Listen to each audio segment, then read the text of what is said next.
My name is Peter Ford. I'm the singer and box bass player for Baby Soda, the Baby Soda Jazz Band. And the band started around 2007, 2008, and it grew out of another band. Jared Engel and I were playing with a band called the Loose Marbles in Washington Square Park, like today. And then around 2007, some of those guys, the trumpet player and clarinet player, decided they wanted to move to New Orleans.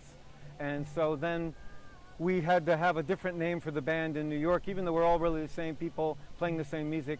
So we came up with Baby Soda. And then Jared and I have been keeping it going since then. The general spirit of the band is it's just like the music is an elixir that kind of cures a lot of the ailments of the modern human condition. And that's sort of the most kind of general family-friendly version of the name.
so much. Very lovely audience. Appreciate you sticking around.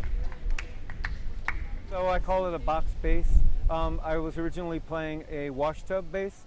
It really has a lot of the same mechanics. So the bass is it's a wooden box, and there's a broomstick and a string. And like a washtub, you basically just adjust the pitch by pulling the stick back. So if you make the string tighter, you raise the pitch. If you make the string looser, you lower the pitch. So I'm just listening note by note, adjusting the tension to get the pitch. And once you get the hang of it, it just gets better.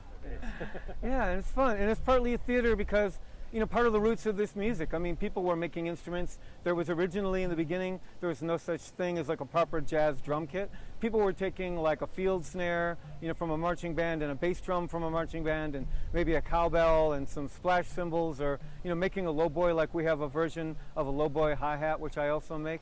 You know, just putting together their own sounds, you know. Yeah. And the way that I started playing washtub, I had a friend who had a band, and the bass player was kind of flaky. He would cancel on the day of a gig, that kind of thing. So my friend said, well, maybe you can build like a one-string bass, and then we'll call you as a sub when this guy flakes out. And it's like, okay, and I did that. And after about a month of playing as a sub, they fired the other bass player.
Thank you so much. It's great to see you dancing, having a good time, enjoying this afternoon. That was Bernie's tune. We had been doing this over the years. You know, it was a big part of our musical career. Now that the pandemic has kind of shut everything down, it's a really great chance for us to come back out. We're trying to come out like 2 days a week, you know, not to wear it out, and one weekday and then maybe one weekend day. And it's mostly, you know, the guys get a chance to play together and to kind of refresh their, you know, improvisation skills and brush up on the repertoire. And the audience, the people in the park really seem to love having real music. And, you know, I love seeing the kids out. It feels like it's a part of the mission to have youngsters that are getting exposed. There's nothing gimmicky. There's no electronics. There's no backing tracks. It's a couple of stringed instruments. It's some reeds, and they just make music, you know?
Oh, that's Dan Levinson on clarinet with Tom Abbott. Si tu vois ma mère. Yeah, guys. Oh, so the musicians playing with us today, we had Albany Folletta on a resonator guitar, Dan Levinson playing C melody sax and clarinet, and then Tom Abbott playing tenor sax and clarinet, and a little bit of tenor banjo, and lowboy hi-hat. And then Simon Wettenhall on trumpet, Jim Fryer on trombone, and myself.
thank you so much for keeping us company. We had a great day playing for you. Again, we are the Baby Soda Jazz Band. Thanks so much. Check for us on Facebook. Facebook Baby Soda. We'll see you next time. Thank you. So many people go. That's how I learned to play bass, is by necessity. People saying, you know, oh, do you know this tune? Do you know that tune? And I learned pretty much everything on the bandstand. You needed to have a little joy in life. Of all the instruments I've studied, the thing that would make a living is a one-string bass.